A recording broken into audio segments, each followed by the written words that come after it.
कैसे हैं आप। अस्सलाम वालेकुम। इन्फो उर्दू में खुश आमदीद। व्यूवर्स, आज मैं आपको बताऊंगी बालों की बेहतर नशोनुमा कैसे की जा सकती है।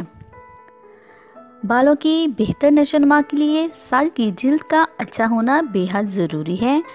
जिल्द तंदुरुस्त ना होने के बाद सर में खुश्की पैदा हो जाती है और खुश्की को दूर करने के लिए तेल या लोशन के साथ मालिश करना फ़ायदेमंद साबित होगा। व्यूवर्स, बालों की अच्छी नशोनुमा के लिए बाल धोने से कबल कंघी करना ज़रूरी है। इससे क्या होगा, इससे एक तो बाल जल्दी साफ़ हो जाएंगे और दूसरा शैम्पू भी कम इस्तेमाल होता है।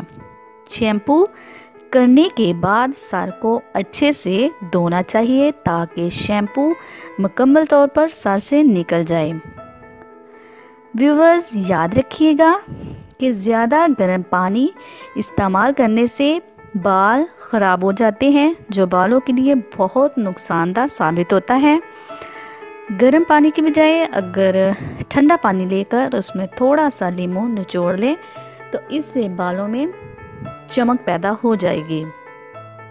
व्यूअर्स, कुछ लोगों का कहना है कि कंडीशनर जो है बालों के लिए फ़ायदेमंद नहीं, लेकिन ऐसा कुछ नहीं। बाल धोने के बाद कंडीशनर इस्तेमाल करना ज़रूरी है। इसका फ़ायदा ये होगा कि कंडीशनर बालों पर एक हल्की सी तह बना देता है, जिससे बाल मजबूत रहने में मदद मिलती है और कंघी करने में भी आसानी रहती है। व्यूवर्स, ये बात कभी भी ना भूलिएगा कि गीले बालों को तौलिए से खुश्क करना बालों के लिए बेहद नुकसानदायक अमल है। ये तरीका इस्तेमाल करने से बाल बहुत जल्दी ख़राब हो जाते हैं। बालों को हमेशा कुदरती तौर पर ही खुश्क होने दीजिए, यही बेहतरीन तरीका है। बालों की अच्छी नशोनुमा के लिए सर में मालिश करना बालों को सेहतमंद बनाने में मददगार साबित होता है।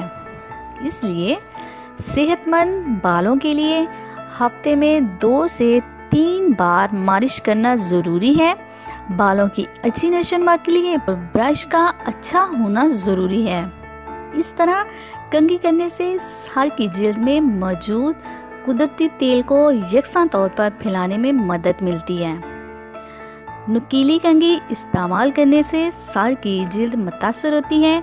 बालों की अच्छी नशोनुमा के लिए कंघी का साफ सुथरा रखना भी बहुत ज़रूरी है। व्यूवर्स, एक बात मैं आपको और बताती चलूँ, ऐसे लोग जो बालों को कलर यानी डाई करते हैं, क्योंकि सभी रंगों में केमिकल मौजूद होते हैं जो बालों के लिए नुकसानदायक साबित होते हैं और ज़्यादा देर तक रहने वाले रंग बालों की जड़ों तक पहुंचते हैं, जिससे बाल गिरना शुरू हो जाते हैं। इसलिए अपने बालों का ख़ास ख्याल रखते हुए मुतवाज़न खुराक का इस्तेमाल करें।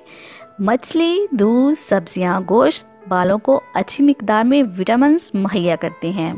क्या आपने मेरी प्रीवियस वीडियो में देखा था बच्चों की तालीम और तरबियत के बारे में, ऐसी टेक्निक्स जिन्हें इस्तेमाल करके आप अपने बच्चों का रोशन मुस्तकबिल बना सकते हैं, जो बहुत ही कारआमद टेक्निक्स थी। इसके बाद मेरी नेक्स्ट वीडियो होगी लड़कों के पाँव में बने हुए छालों को 2 ही दिन में ख़त्म करने का टोटका। ये सब वीडियोस बर वक्त देखने के लिए इस रेड बटन को दबाकर सब्सक्राइब और लाइक कीजिए, साथ ही इस छोटे बेल आइकॉन को दबाइए। मिलते हैं ऐसी ही और अच्छी नई वीडियो के साथ। अपनी दुआओं में याद रखिएगा। तब तक के लिए अल्लाह हाफिज़।